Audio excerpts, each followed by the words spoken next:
માલધારીઓ સિંહને વનનો રાજા માને છે અને સમજે પણ છે અને એને એ રીતની રિસ્પેક્ટ પણ આપે છે, એ આદર પણ આપે છે. પરંતુ સિંહ છે એ પણ કોઈ કારણ વગર માણસો પર હુમલો નથી કરતો.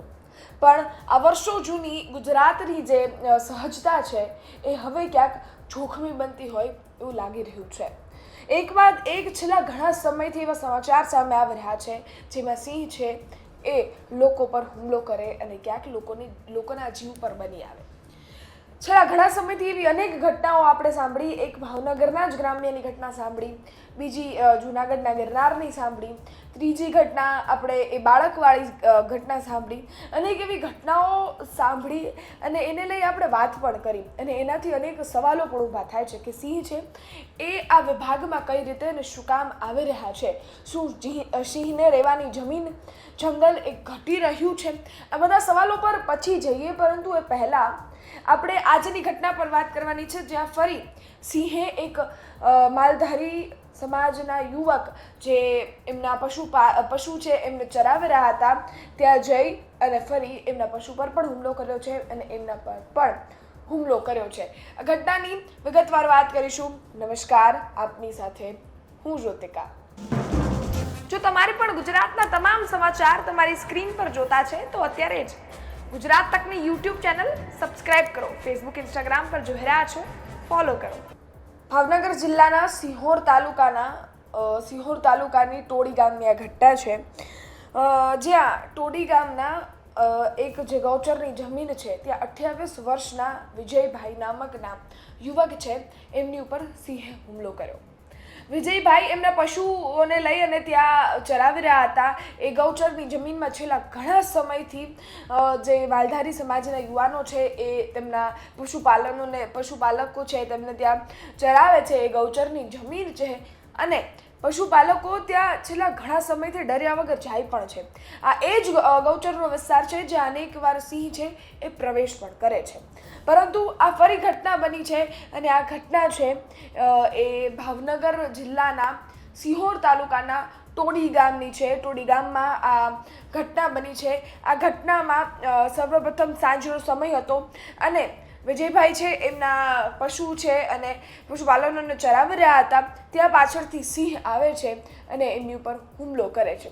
સિંહ હુમલો તો કરી દે છે પરંતુ એમની સાથે જ એમનું પશુ છે એમનું પણ શિકાર કરી લે છે. આ શિકાર થાય છે અને સાથે જ જે વિજયભાઈ છે એમને પડખાના ભાગમાં ઈજા પહોંચે છે, ઈજાગ્રસ્ત થાય છે. ઈજાગ્રસ્ત થતાં જ તેમને તરત જ પાલીતાણા છે એ સારવાર માટે હોસ્પિટલમાં ખસેડવામાં આવે છે અને હવે એ જોખમથી બહાર પણ છે. જ્યારે આ આખી ઘટના બની ત્યારે તાત્કાલિક જ સિહોર પાલીતાણા ભાવનગરની જે રેન્જ છે એના ફોરેસ્ટ અધિકારીઓ છે એ એક્શન મોડમાં આવે છે. તાત્કાલિક ઘટના સ્થળે પણ પહોંચે છે અને તરત જ આ ઘટના છે એની અંગેની કાર્યવાહી હાથ ધરે છે. સવાલ તો એ પણ છે કે આ ઘટનાઓ અનેક વાર છેલ્લા ઘણા સમયથી બની રહી છે, પરંતુ એના કારણો શું છે એ કારણો જાણતા પહેલાં તમે એ વિજયભાઈ છે એમની સારવાર દરમિયાન એમની સાથે જ્યારે વાત કરવામાં આવી છે ત્યારે એમને એ શું કહી રહ્યા છે અને સાથે જ અધિકારીઓ છે એ વિજયભાઈ સાથે વાત કરી રહ્યા છે ત્યારે શું કહી રહ્યા છે વિજયભાઈ, સાંભળીએ. વિજયભાઈ ગોવિંદભાઈ બોલિયા, ગામ ટોડી, સિહોર તાલુકો. શું ઘટના બની છે વિજયભાઈ તમારી સાથે? બકરા સારવા ગયો તો સરાણમાં ત્યાં સાવે છે ઉગડો કરે પાછળના ભાગે બકરી લઈને વહી ગઈ.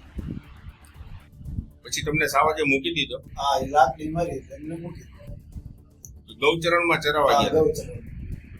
તમારે એવી રીતે નહીં, તમે અચાનક જ આવ્યો કે તમે હોકારો કર્યો તો શું?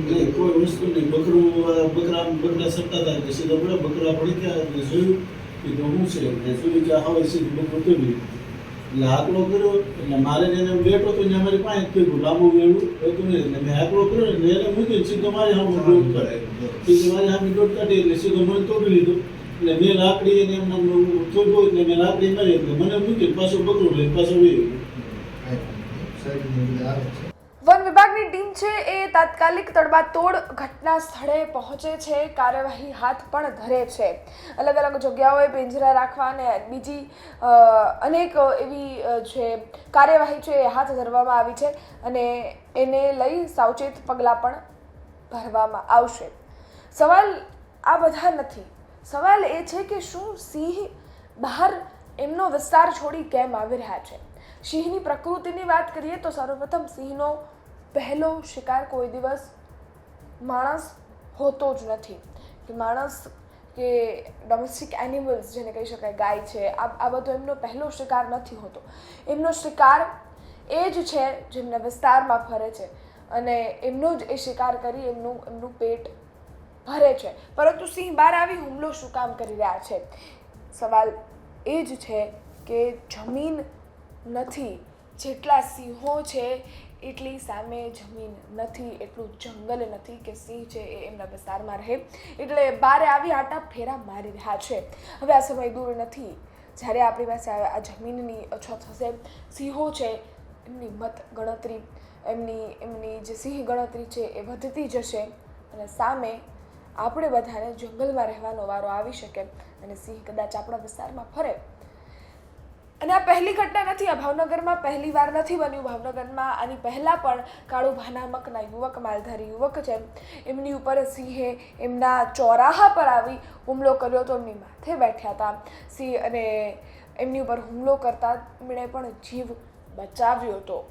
આ બધી ઘટનાઓ સાંભળતા સવાલો અનેક ઉઠે છે, પરંતુ તમારું શું માનવું છે કમેન્ટ ચોક્કસથી કરજો. આ ઘટના અંગે આપના અભિપ્રાય કમેન્ટ બોક્સમાં ચોક્કસથી જણાવજો. જે રીતે સિંહે વિજયભાઈ પર હુમલો કર્યો એને લઈ તમારું શું માનવું છે કમેન્ટ બોક્સમાં કમેન્ટ ચોક્કસથી કરજો.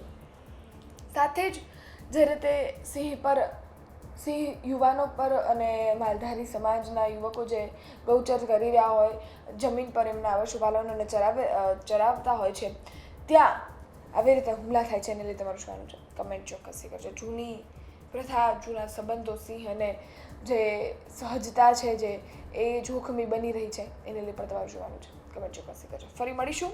ગુજરાત તક જોતા રહો. ધન્યવાદ.